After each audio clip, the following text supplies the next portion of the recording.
Buonasera dalla redazione TG10, nei titoli gli argomenti che tratteremo in questa edizione del nostro telegiornale.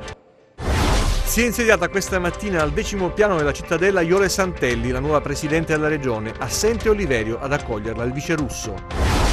Sono iniziate nel pomeriggio le audizioni in Corte d'Appello a Catanzaro della prima commissione del Consiglio Superiore della Magistratura. C'è forte preoccupazione per i dati emersi dalle analisi fatte sul fiume Mucone. Associazioni ambientaliste appoggiano il lavoro della magistratura. Il sindaco di Bisignano chiede la bonifica del sito.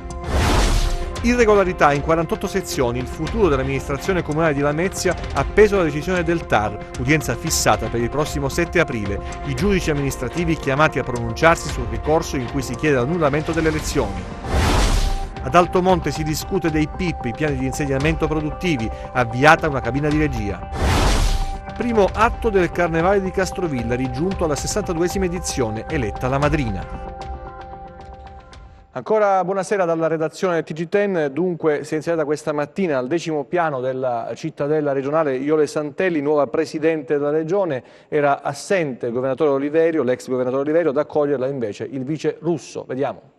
Jole Santelli varca la soglia della stanza del potere al 10° piano della cittadella che per 5 anni è stato il quartier generale di Mario Oliverio, ad accogliere il nuovo presidente, il vice dell'uscente, il professor Russo. Il clima è di festa, come è giusto che sia, i fiori, le foto, gli abbracci e i sorrisi. Noi abbiamo pensato di presentare un po' al presidente Santelli alcune delle cose più importanti fatte in questi anni, proprio perché la Calabria può continuare in uno sviluppo che è intrapreso, uno sviluppo forte, importante, uno sviluppo che riqualifichi tutto il territorio. Chi si aspettava il classico, corretto istituzionalmente passaggio di consegne con l'ex è rimasto deluso. Oliverio ha preferito disertare. È un atteggiamento irrituale perché in passato tutti hanno rispettato il vincitore delle elezioni.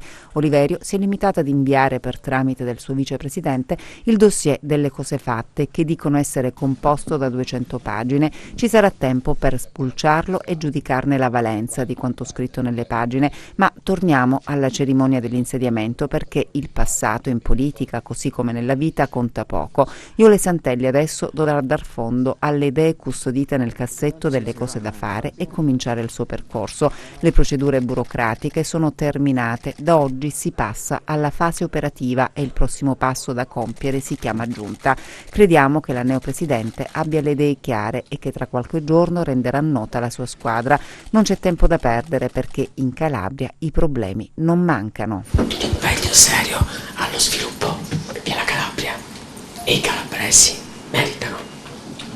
Si lavorerà tanto. Chiunque mi conosca sa che purtroppo non conosco molto gli orologi e la voglia di lavorare troverà soddisfazione. In bocca al lupo a tutti noi e da oggi siamo da voi.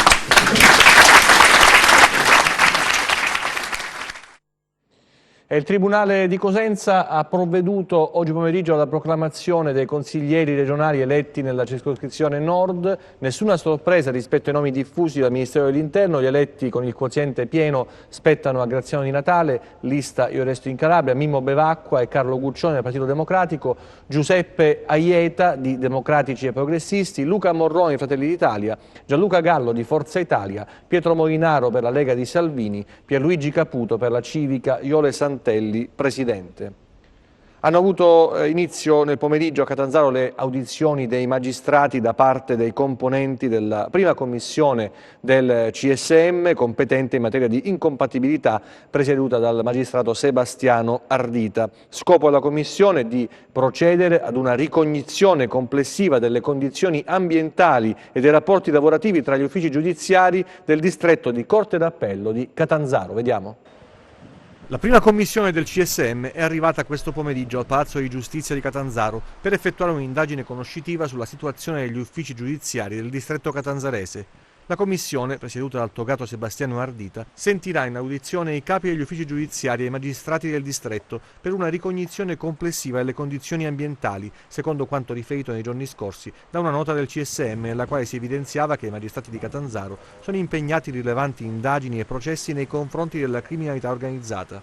Nelle scorse settimane la prima commissione del CSM aveva aperto una procedura di trasferimento d'ufficio nei confronti del procuratore generale della Corte d'Appello di Catanzaro, Otello Lupacchini, poi trasferito a Torino in via cautelare, nell'ambito dell'azione disciplinare avviata a suo carico per alcune dichiarazioni pubbliche che in base ai capi di incolpazione avrebbero delegittimato il capo della procura Nicola Gratteri all'indomani del maxi blitz anti-'ndrangheta Rinascita Scott, disposto dalla DDA catanzarese. Secondo quanto si è appreso, la commissione del CSM, che resterà oggi e domani in capoluogo, ascolterà tra gli altri il presidente della Corte d'Appello Domenico Introcaso, lo stesso Gratteri, il prefetto di Catanzaro Francesca Ferrandino e il procuratore di Vibo Valencia Camillo Falvo.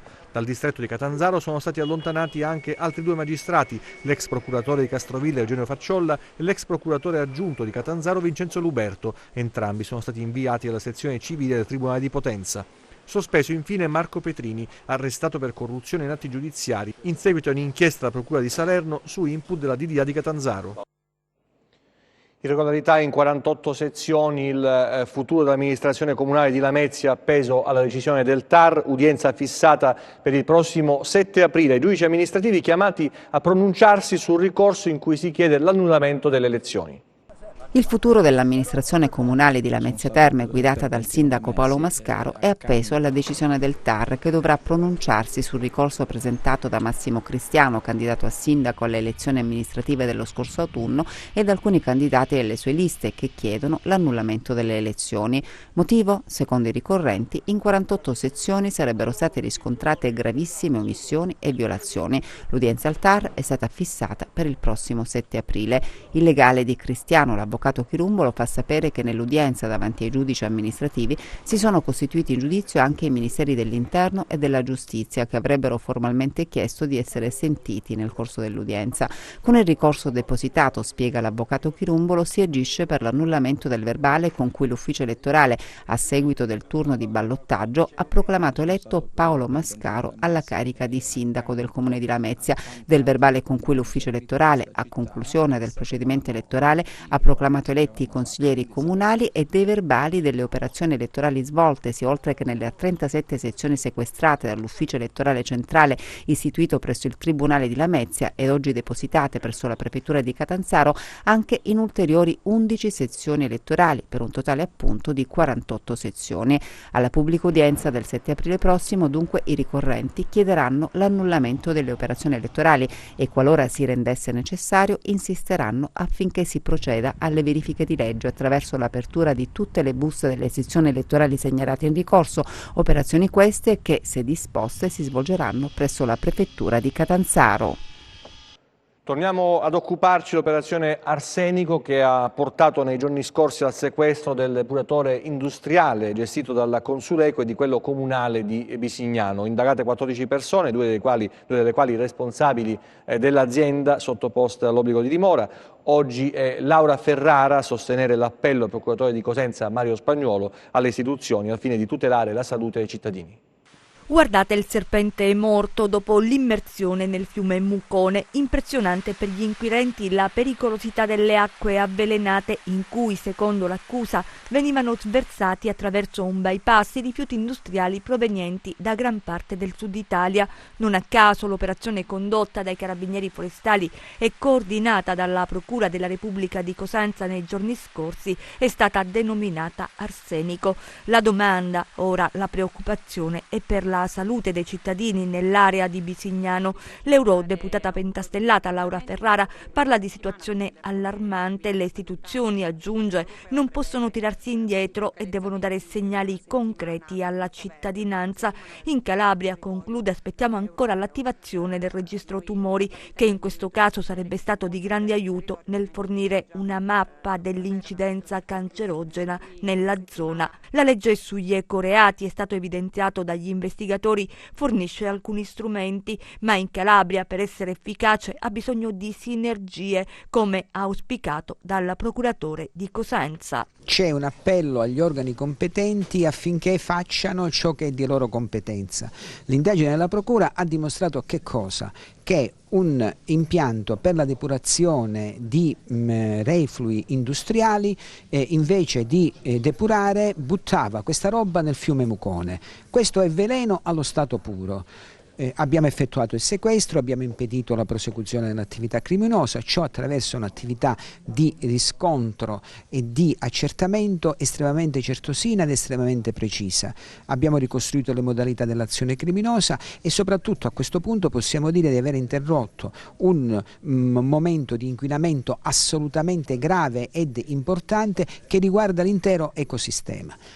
A questo punto occorre che cosa? Occorre fare verifiche di tipo ambientale, amministrativo, occorre dotarsi degli strumenti normativi, occorre fare anche delle indagini epidemiologiche corrette, così come previste dalla legge, per vedere l'incidenza sulla salute del cittadino di quanto è avvenuto. Ad Altomonte adesso, dove la popolazione è stata invitata a discutere dei PIP, i piani di insediamento produttivi, volano di sviluppo per il territorio.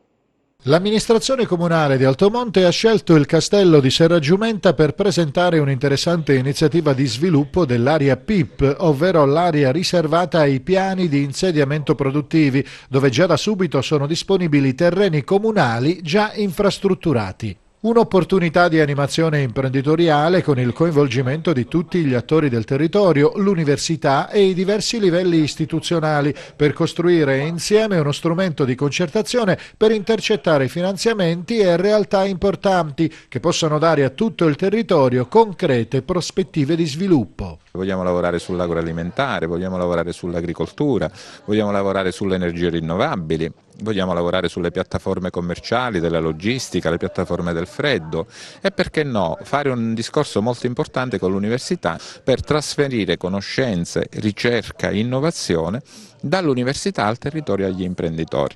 Tra le altre cose, queste sono anche le linee che la Comunità Europea detta per gli sviluppi delle aree interne, nell'ambito delle quali noi rientriamo a pieno titolo e sulle quali sarà possibile anche captare investimenti importanti. È stata già avviata una cabina di regia ed istituito un tavolo tecnico che avrà il compito di mettere a punto un progetto che sarà realizzato al massimo entro 3 anni. I tempi sono necessari perché comunque parliamo di intese a livello regionale e ministeriale, ma bisogna fare degli sforzi perché rimangano contenuti. Tra l'altro c'è da affrontare con urgenza la necessità di far capire agli imprenditori che questi territori sono disponibili ad una industrializzazione sostenibile, compatibile dal punto di vista ambientale, ma che non ci si può avventurare in iniziative in cui invece si portino cose sul territorio, come impianti di trattamenti di rifiuti speciali, che tendano a distruggere quello che si è costruito finora perché semplicemente non sono compatibili. Noi siamo aperti anche verso i rifiuti, ma facendo ragionamenti che magari vanno verso il compostaggio, verso l'utilizzo della frazione umida, con progetti di qualità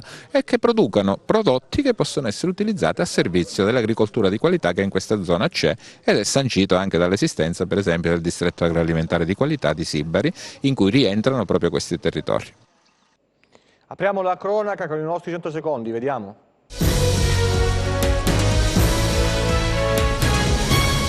Processo per Orlandino Greco, l'ex consigliere regionale della lista Oliverio Presidente, è stato rinviato a giudizio dal giudice per le udienze preliminari distrettuale di Catanzaro. L'ex sindaco di Castrolibero è accusato di concorso esterno, corruzione elettorale e voto di scambio.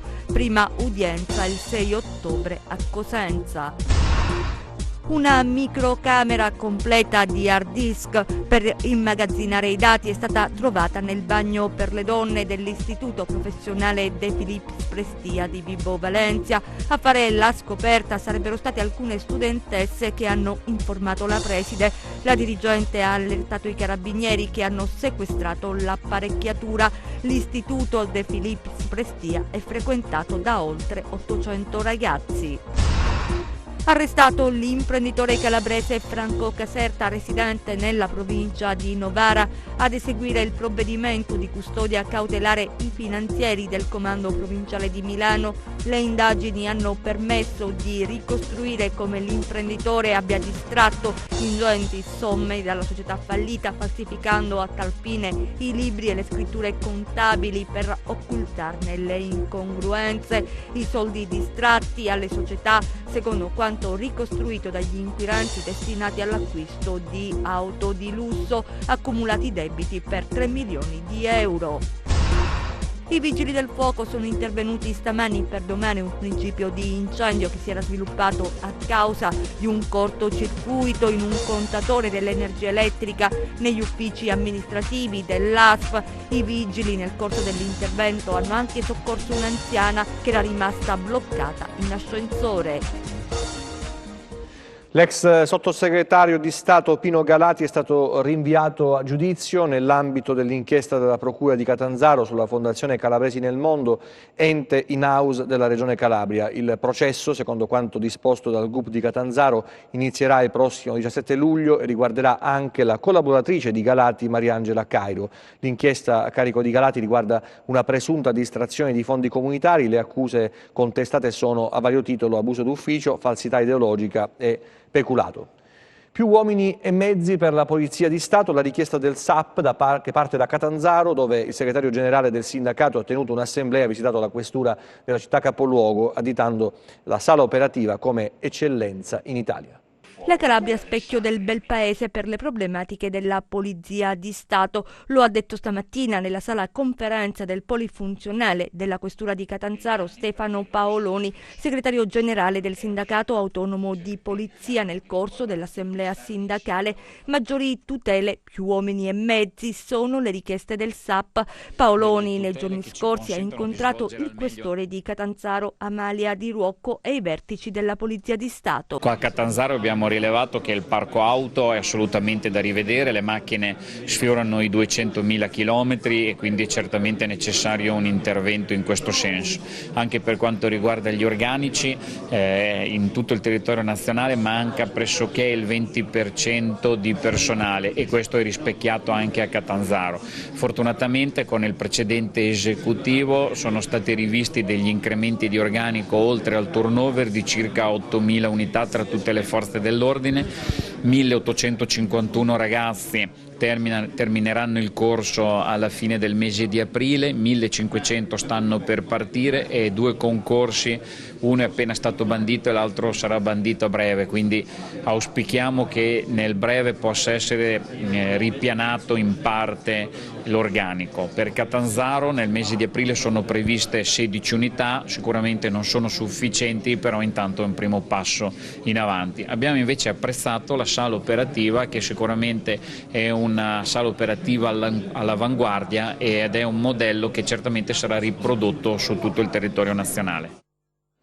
Primo atto del Carnevale di Castrovillari, giunto alla 62esima edizione, è stata eletta la madrina. Diana Nicoletti, 18 anni, di Castrovillari, è la madrina della 62esima edizione del Carnevale di Castrovillari e Festival Internazionale del Folklore, in programma nella città del Pollino fino a martedì 25 febbraio. La 18enne, proveniente dall'Ipsia Leonardo da Vinci di Castrovillari, è stata eletta ieri sera durante la serata del Sesto Galà delle Scuole, presentato da Carlo Catucci e Sabrina Caparelli. Ad incoronare la neomadrina del Carnevale, il presidente della Prologo, Eugenio Iannelli. Alla bella Diana Nicoletti, oltre allo scettro e corona realizzati dalle sapienti mani di Filomena Furiato, è andata anche una borsa di studio di 500 euro da spendere in materiale didattico. Da oggi parteciperà a tutti gli eventi della manifestazione carnascialesca. A consegnare scettro e corona alla madrina uscente Greta Rago. 8 le aspiranti madrine che hanno preso parte all'evento, provenienti non solo da Castrovillari ma anche dai paesi limitrofi. Fasciate anche Marilena Ambrosio con la fascia di Miss Maschera, a pari merito con Eleonora Bianchimani, che ha preso anche la fascia di Testimonial Weekend in bianco per tutto il 2020, fascia consegnata anche a Iris Roberta. Non sono mancati momenti di intrattenimento con l'esibizione delle scuole di ballo. Sul palco del Sibaris la presentazione ufficiale del videoclip della canzone del castrovillarese Carmine Mazzotta, Garage, regia di Asia Catucci, che tanto sta spopolando sui social. E poi la bellissima Natascia Fato, Miss Mamma 2019, che ha lietato il pubblico presente con una bellissima danza del ventre. Sempre sul Carnevale, però un Carnevale interregionale, quello che si chiama Carnevale della Valle, una manifestazione che unisce 7 comuni tra Calabria e Basilicata a Laino Borgo. Laino Borgo, Laino Castello, Mormanno, Vigianello, Rotonda, Castelluccio Superiore e Castelluccio Inferiore sono i 7 comuni della Valle del Mercure che hanno dato vita alla prima edizione del Carnevale della Valle, uno storico accordo di collaborazione tra le comunità che prelude a un futuro di iniziative ed eventi comuni. Il nostro intento è stato da subito di fare rete, perché da soli non si va da nessuna parte, quindi abbiamo iniziato con il Carnevale e speriamo nel futuro di collaborare con gli altri comuni diciamo per altre manifestazioni ed altre cose. È anche un carnevale molto importante perché ha collegato Calabria e Basilicata, quindi è un carnevale interregionale, una cosa che forse è riuscita a mettere d'accordo 7 comuni, amministrazioni comunali e Proloco. Il Carnevale della Valle, che ha come capofila il comune di Laino Borgo da cui è partita l'idea e dove si è celebrata una grande festa, diventerà un evento itinerante lungo l'asse dei comuni coinvolti. Il Carnevale sarà itinerante negli anni futuri e quindi ci sarà l'apertura ogni anno in un paese a sorteggio, in modo da creare questo movimento in tutti i paesi. L'idea parte con il Carnevale, ma fondamentalmente è un piccolo passo per una lunga collaborazione anche per gli eventi futuri, per valorizzare la nostra valle. La sfilata di 15 gruppi mascherati e un graditissimo finale a base di prodotti tipici del territorio hanno confermato con forza la volontà dei rappresentanti istituzionali di fare rete partendo dal Carnevale ma guardando oltre, per condividere prospettive, idee e programmazioni comuni.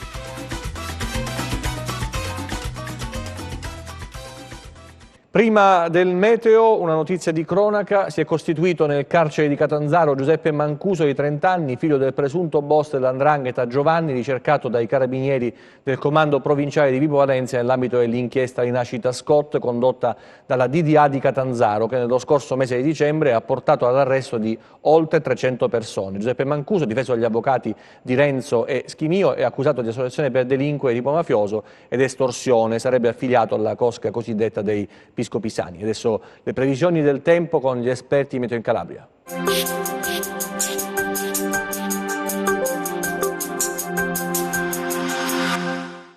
L'inizio della settimana sarà ancora caratterizzato da condizioni di tempo stabile e clima mite, favorito dalla presenza di un vasto anticiclone presente sull'Europa occidentale.